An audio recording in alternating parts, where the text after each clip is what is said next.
With the season finally over, I want to take a look at 5 draft prospects I think the Jets should consider at the 10th overall pick. Jets!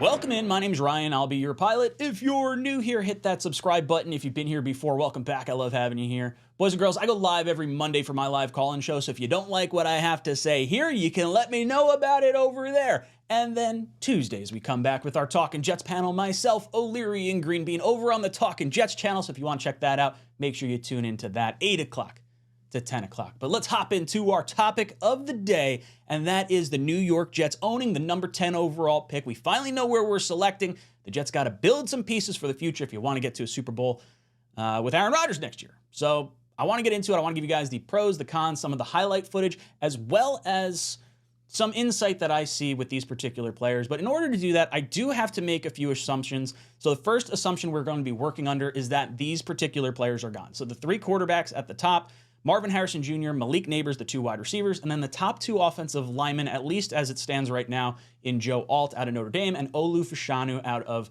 Penn State. The next assumption we have to make is we have the same needs that we do today that we're going to have come draft time. Now, we need an offensive tackle, we need a number 2 wide receiver or weapon next to Garrett Wilson, and that could be handled in free agency or maybe some maneuvering around of our own pieces in terms of offensive line, but we're going to assume these 2 things heading into this particular top 5 list that I'm making right here. So without further ado, let's hop into the players that I think the New York Jets should be considering. The first one I think is pretty straightforward. This one is going to be J.C. Latham out of Alabama. He is 6'6", 360 pounds. He has had over 1,700 snaps at right tackle, and he has taken a little over 100 snaps at right guard as well. In his first year over at Alabama, he was first team all SEC. He had the best strength of schedule in terms of the offensive tackle talent that I've looked at so far. 6th overall, 6th hardest schedule in college football last year.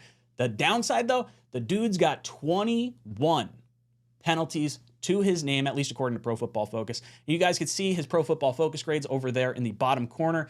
80 was what he finished overall. He has trended up the last 3 years. This is going to be a popular pick, I think, for a lot of people, just because on draft boards, he seems to be offensive tackle number 3 as it stands today.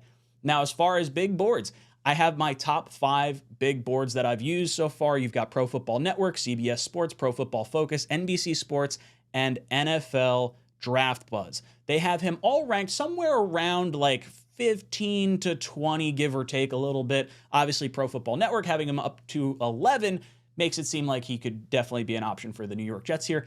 The issue, he's a right tackle. And when you're looking at the very top of the draft, I think most people are probably feeling left tackle. Obviously, we made that mistake once with Mekhi Becton instead of Tristan Wirfs. I think this could be the perfect opportunity to wind up addressing one of the 5 positions on the offensive line, regardless of which position it is. J.C. Latham is an interesting player. Now, you will notice some of the highlights I do have on here. There is a low light on there where he gets absolutely blown the hell up on the final play of the Michigan-Alabama conference championship game, or not conference championship game, the semifinal, whatever, in the college playoffs. He gets his doors kicked in. But the play was supposed to go left, and it was a bad snap, and I don't know. But this player was like 100 pounds lighter than him. So there's going to be a lot of people that probably don't love J.C. Latham, especially because of the comps, not necessarily comps, but the other players from Alabama that have come out at tackle, more specifically Evan Neal of recent, maybe doesn't give you the warm and fuzzies the way you would think an Alabama offensive tackle should. So J.C. Latham, one of my players that I think the New York Jets should consider at that 10th overall pick. The next one, this is going to be a popular name that you're going to see popping up a lot. I've already seen a lot of people start talking about it, and that is Tisei Fuaga. Hopefully I'm pronouncing that right. He is the right tackle out of Oregon State. He is 6'6", 334 pounds. He was a team captain with the Beavers, 1,500 snaps at right tackle. He is classified as a violent son of a batch of cookies. This guy can absolutely bulldoze people, and he finishes his blocks. It is a lot of fun to watch him play. He is playing in the Senior Bowl. This is going to be really big for him because he played the 83rd strength of schedule. This was the weakest of the strength of schedules that I've come across in the top echelon of tackles right now. So the questions surrounding Fuaga is going to be, can he play against the big boys? And that's going to be something that we're going to keep an eye on. Obviously, the Senior Bowl is coming up very shortly. I am very excited about this. This has the potential to really be a standout type player here. He's only got 12 career penalties to his name. And then as far as the big boards are considered, 11th, 14th, 15th, 22nd, 27th. So really kind of all over the board, but everyone seems to believe this guy is a first round talent. And when you watch his tape, it's easy to see why people think that. Now, as far as his overall pro football focus grades, he's trended up. Well, I guess 2021 and then 2022 went down. But either way, he's finishing off on a good spot here. And Joe Douglas and Robert Saleh, to their credit, have always drafted or have made it a priority to draft guys that are team captains on their college team because it's all about wanting to be good and wanting to be a leader. And having your team loaded with a bunch of leaders is how you get a locker room that actually stayed together this year, given all the controversy that wound up happening. You saw Brees, you saw Garrett, you saw Sauce, and then, of course, the veteran guys like CJ and Aaron try to bring everyone together. And that strong locker room is because of that captain status and the culture that they have built within. So Fuaga is going to be a very interesting tackle. I cannot wait to watch more of him through the combine and the interview process. Keep an eye on him. I think there's a very high likelihood right now. If I had to guess, this is probably the betting favorite for our number 10 overall pick, but that's a little premature right now. The next one up, this is the last offensive tackle I'm going to talk about. Then we're going to talk about some weapons here. This is Marius Mims, the right tackle out of Georgia. Now, this guy has the least amount of snaps of the three tackles that we're talking about. He only has 801 snaps at right tackle, but he was a five-star recruit coming into Georgia. The dude's 6'7", 340 pounds. This is a monster of a human. He has 0 sacks given up in his 800 snaps, and he's only given up 7 pressures. So in a very small sample size, Mims is easily the most explosive upside of any of these players because he's proven it against top-level competition. 6 missed games with an ankle this year, so injury concern might be an issue. He did have to have surgery on that ankle, and he wound up aggravating it during the SEC championship game against Alabama. They wound up losing that game, and we didn't get to see any more from him. I wish they could have allowed Georgia into the playoffs. We could have seen him at least one more game to get a little bit under his belt. And he's only got 1 penalty in 30 games. So when you consider not a lot of sacks given up, not a lot of pressures given up, not a lot of penalties, and he's doing it in the SEC, you got to feel pretty good about where Mims could potentially be going. Last name aside. People are going to be panicked because we took Mims already. We know that's not where we got to go. Denzel Mims didn't work out. Marius Mims, totally different player here. Now, as far as his overall pro football focus grades, averaging about mid-70s, give or take, and it looks like the big boards are pushing him further down that 21, 22 to 30 range in terms of the first round. So maybe you consider trading back from number 10. Maybe you can recoup a second-round pick or a pick in the future, and then you feel a little more comfortable taking an Marius Mims somewhere around there. I know I said options at the 10th overall pick. I think this guy could climb all the way up to the 10th overall pick by the time it's all said and done after the combine, once people really get to see him, what he's about through the draft process. I like him a lot. I would say of the tackles right now, I like Fuaga from I don't want to say a safe perspective, but I feel like he's the cleanest. And then Marius Mims has super high upside. And then Latham is kind of steady, but just has a lot of penalties. And we just got rid of, or are going to get rid of, I think, of Mekhi Becton, who has the most penalties of any offensive lineman in the league. So I'd like to try and avoid that, and I'd like to try and avoid some of the injury stuff, but it's going to be interesting to see what winds up happening here with Mims. Now, as far as weapons are concerned, we already said Marvin Harrison Jr. is not an option. We already said Malik Neighbors isn't an option. The next wide receiver I really want to take a look at, and it's the size profile I like, it's Rome Odunsi out of Washington.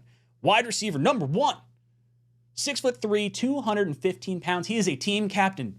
Again, very important. Remember that team captain status. He has nearly 1,300 snaps as a wide receiver over the last 3 years. He has 967 split out wide, and he has 318 from operating within the slot. So he can work a little bit of both, but obviously tends to lean towards the outside. I would like to upgrade over Allen Lazard, and this guy tends to be the frame that I would like, as well as the, position as well. He has 87 receptions this year, 1,553 yards and 13 touchdowns. He does have Michael Penix throwing him the ball. That is a very good Washington team over there, but very, very fun to watch. He is number 1 in deep catches, and he is number 1 in contested catches. That is something that we have not gotten out of Allen Lazard. Lazard, for whatever reason, he just cannot high point the ball, and he cannot fight the ball away from people.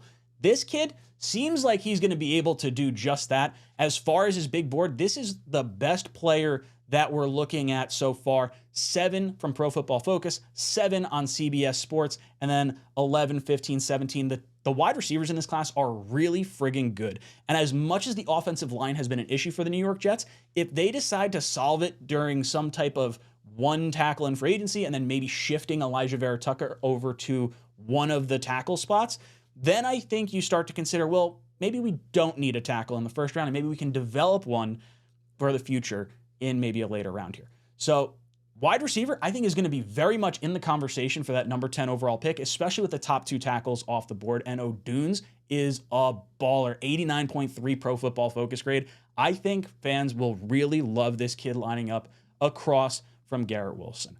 Now, the final player on my list is going to be a polarizing player, and I understand why. And honestly, I was fully against the position of drafting a tight end inside the top 10, specifically at 5 when we were talking about a top 5 pick. And then as we started to shift down towards number 10, this one starts to get a little more interesting, and that's Brock Bowers, the tight end out of Georgia. He's 6'4", 240 pounds. He is a team captain. Over 1,000 snaps. He has 394 in line. That's on the offensive line. And then 567 lined up in the slot as a wide receiver. He had 56 receptions, 717 yards, and 6 touchdowns this year. This was a little bit of a dip down, but obviously the new quarterback situation, maybe that's something that played a factor into it. His run blocking grade, 70.1. His pass blocking grade, 74.6. And he is second in the country in forced missed tackles. So when you're asking me, Ryan, how do we solve the offensive line? Ryan, how do we solve the wide receiver issue? Well, hey, maybe this hybrid. Don't think of him as a tight end. Think of him as an offensive tackle wide receiver hybrid, because this kind of hits 2 birds with 1 stone with 1 draft pick. And I think when you look at how the Jets valued players last year, when you saw their big board in one Jets drive, you saw Will McDonald, and then right below him was Mayer out of Notre Dame, the tight end, who actually wound up going in the second round. But the Jets had him really high up on their board, and we still had the same tight end room in the draft as we do now. Jeremy Ruckert, Tyler Conklin, Uzama. So rolling into this offseason, I think it stands to reason that they may be willing to upgrade that position with a premium talent. Now, the tight end moniker is bad. Like the Kyle Pitts at number 4 overall hasn't really looked great as far as like a top 10 selection when you consider the value of tight ends in later rounds, 2nd, 3rd, 4th, 5th round type tight ends. The best tight ends in the league generally are not taken in the first round. Usually the top tight end is more of a panic in the first round from what I've seen over the last few years. But this kid is absolutely a stud when it comes to blocking, when it comes to receiving out of the backfield or in line. Like, this guy can actually play all over the field. They line him up. They put him at his quarterback for a little bit, like tackle positions, running back. They use him all over the field. Could you imagine a chess piece that can throw dudes around like Brock Bowers, but then catch the ball like the best tight ends in the NFL? That's what I want to see. This guy's got another gear. He's easily the best player in terms of the big boards, 3, 5, 6, 6, 7 across the board. Now, this is a guy that I think has the ability to fall to the New York Jets. And if he doesn't, it probably means one of the top tackles wound up falling down a little bit further, or maybe a Malik Neighbors or something like that as well. But I think the floor for Bowers might be the New York Jets at number 10. And this would be something that I would be pretty excited about. I'm not going to lie. Like, this is something that we have not had. We've not had an elite tight end in a while. Conklin, really good. Love it. But if you can wind up maybe using Ruckert a little bit more as like a fullback instead of having a Nick Bawden in there, and then you have 2 tight ends, no one ever said you have to get like another wide receiver necessarily. You can have someone that can take pressure off of Garrett Wilson. Look at Tyreek Hill and Travis Kelce over in Kansas City for all those years. Not really a number 2 wide receiver to speak of, and Kelce has taken off a ton of pressure. Now you look at other teams across the league, the 49ers obviously use the tight end a lot over there. I would love to make this addition, even if it might be a little bit more unorthodox from where you may think you want to go in the top 5 or in the top 10 of this draft. So guys, those were my 5 players that I think would make a lot of sense for the New York Jets at number 10 overall. I want to hear from you guys. What do you think of my top 5? What do you think your top 5 would be for that particular spot? Or are you just trying to trade down? Do you want to trade it for someone else in the league already? Let me know in the comment section down below. And as always, go Jets. Jets!